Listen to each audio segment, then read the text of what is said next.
Hi friends, welcome back to my channel Shruti's corner. సింపుల్గా టేస్టీగా ఉండే కరివేపాకు పొడిని ఏ విధంగా తయారు చేసుకుందామో చూద్దాం. చాలా అంటే చాలా బాగుంటుంది ఫ్రెండ్స్. ఇడ్లీలోకి కానీ దోశలోకి కానీ మనం స్ప్రింకిల్గా వేసేసుకున్నామంటే ఎవరైతే ఇష్టపడకుండా కరివేపాకును తినకుండా ఉంటారో వాళ్ళందరికీ టేస్ట్ అనేది నచ్చుతుంది అనమాట. సో ఇది విధంగా మీరు కూడా ఒకసారి ట్రై చేసి చూడండి. కరివేపాకును ముందుగా మనం ఒక 2-3 సార్లు బాగా వాష్ చేసేసుకోవాలి. ఒక తడి క్లాత్ తీసుకొని అందులో బాగా ఆరేలాగా చూసుకోవాలి. సో నేను ఒక 2 పిరికల్లాగా కరివేపాకు మొత్తాన్ని తీసుకున్నాను. ఇలా ఒక 2-3 నిమిషాల కన్నా ఎక్కువ ఫ్రై చేయకండి ఫ్రెండ్స్. బాగా ఫ్రై చేస్తే కూడా ఇందులో ఉన్న విటమిన్స్ అన్నీ పోతాయి. సో చూస్తున్నారు కదా. సో ఈ విధంగా కొంచెం క్రిస్పీగా అయ్యేలాగా చూసుకోండి. ఇప్పుడు మీకు ఒకసారి చేతిలో పట్టుకొని చూపిస్తున్నా చూడండి. ఈ విధంగా క్రిస్పీగా అయిపోతే సరిపోతుందన్నమాట. సో వీటన్నిటిని కూడా ఒక ప్లేట్లోకి తీసుకొని ఇది కంప్లీట్గా మనం చల్లారేలాగా చూసుకోవాలి.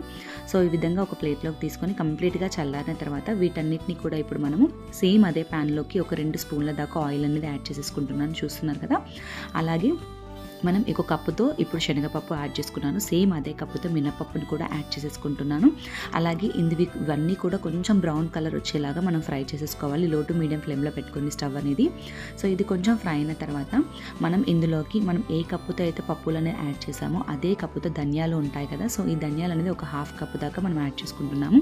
మీరు ఆప్షనల్ అయితే జీలకర్ర కూడా యాడ్ చేసేసుకోవచ్చు. బట్ నేను ఇప్పుడు యాడ్ చేయలేదు, మిక్సీ జార్లో యాడ్ చేసుకుంటున్నాను. సో చూస్తున్నారు కదా. ఈ విధంగా బ్రౌన్ కలర్ వచ్చిన తర్వాత మనం ఇందులోకి ఒక 15 నుంచి 20 దాకా మనం ఎండుమిర్చి అనేది యాడ్ చేసుకుంటున్నాను. అలాగే ఒక నిమ్మకాయ సైజ్ అంతా చింతపండును కూడా యాడ్ చేసుకుంటున్నాను. ఈ చింతపండును యాడ్ చేసే ముందుగా మీరు ఒక గింజలు లేకుండా చూసుకోండి ఫ్రెండ్స్. సీడ్స్ అనేవి తీసేసుకొని యాడ్ చేసుకోవాలి.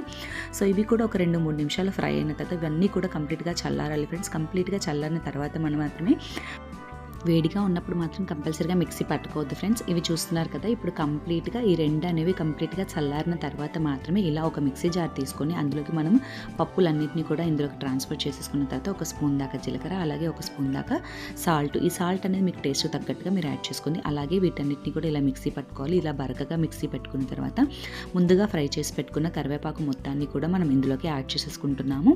సో ఎవరైతే కరివేపాకుని ఇష్టంగా తినకుండా ఉంటారో వాళ్ళందరికీ ఇది ఒకసారి ట్రై చేసి చూడండి ఫ్రెండ్స్. చింతపండు కూడా యాడ్ చేశారు కాబట్టి చాలా పుల్లగా టేస్ట్ అనేది చాలా బాగుంటుంది.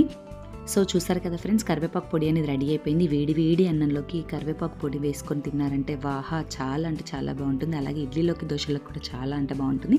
సో ఇలా ఒక బాక్స్లో పెట్టుకొని ఒక 2-3 మంత్స్ వరకు కూడా మనకు పాడవకుండా ఉంటుంది friends. Thank you for watching. Next మరొక మంచి వీడియోతో మీ ముందుకు వస్తుంది. Please subscribe to my channel.